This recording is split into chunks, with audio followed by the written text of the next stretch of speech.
Florida. The skunk ape. Casey didn't believe in monsters. He believed in heat stroke, gators, and the kind of bugs that could bite through denim, but not ape men.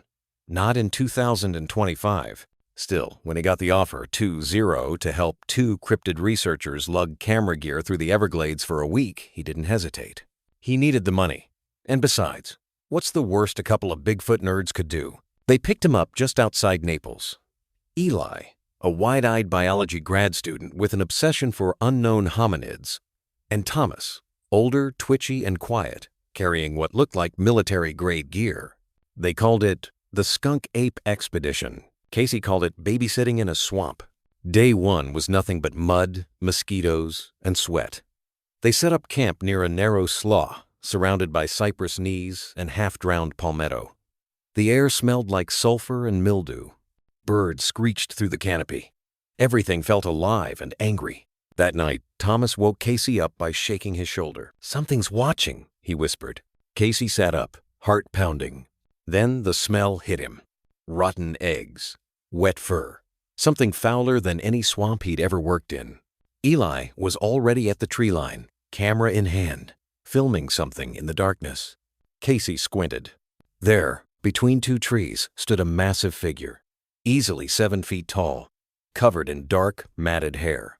It didn't move, just breathed. Casey's voice caught in his throat. The thing tilted its head, and even from a distance, he could hear it sniffing.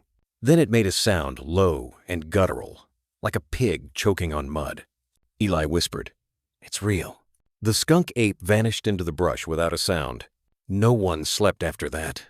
In the morning, they followed the tracks, massive prints, deep as shovel cuts. But the forest grew denser, darker. The sun disappeared under a wall of green. The air grew heavier, harder to breathe. They found the remains of a wild pig, torn in half, bones cracked open, face peeled. Eli started to shake. "It's hunting." "Maybe we should go back," Casey muttered. Thomas just stared ahead. "It doesn't let you leave once it sees you." Casey laughed, but it sounded hollow. They pressed on, deeper into the glades. By day 3, Eli was coughing up blood. "Something bit him," he said. Showed them the wound, a perfect circle of swollen flesh on his leg, black veins spreading outward. That night, they heard the screams. Not human, not animal, something between. It circled the camp, never touching the tents, just brushing the edges, making them wait. Then came the howls. Low, moaning, like it was morning. Eli began to cry in the middle of the night. "I dreamed I was in its body," he whispered, "looking through its eyes, smelling you, tasting you." Casey didn't sleep. At dawn, Thomas was gone. No tracks, no signs of struggle, just a smear of blood leading into the muck. They searched until the sun started to burn the trees. Casey wanted to leave. Eli refused. "We have to see it again. Prove it." "No one will care if we're dead," Casey snapped. But it was already too late. That night, the thing came back. This time it didn't wait. It ripped the tent open like paper and dragged Eli into the woods. His screams faded into gurgles. Casey ran. He tripped through bogs, dodging trees, slipping in the mud, until he found an old hunting shack half submerged in the mire. He locked the door, pushed a table against it, waited. The smell came first. Then the silence. Then the voice. Low, deep, not kite human. "You brought eyes to my swamp?" Casey froze. The window darkened. A massive face stared in.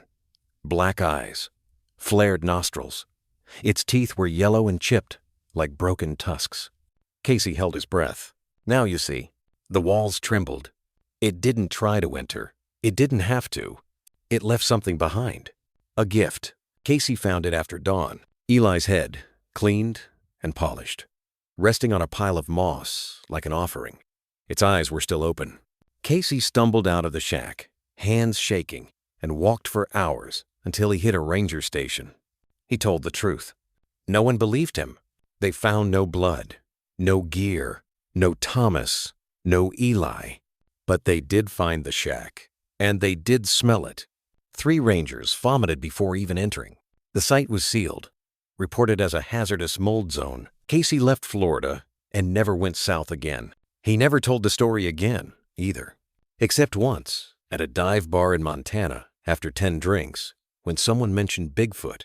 He laughed for 5 full minutes, then whispered, "You ever been hunted by a god?" Because that's what it was. Not an animal, not a man. Something old and patient and angry. Something that never forgets the smell of your fear. And still walks the glades at night, dragging bones through the mud and waiting for someone stupid enough to look for it again. Like and subscribe.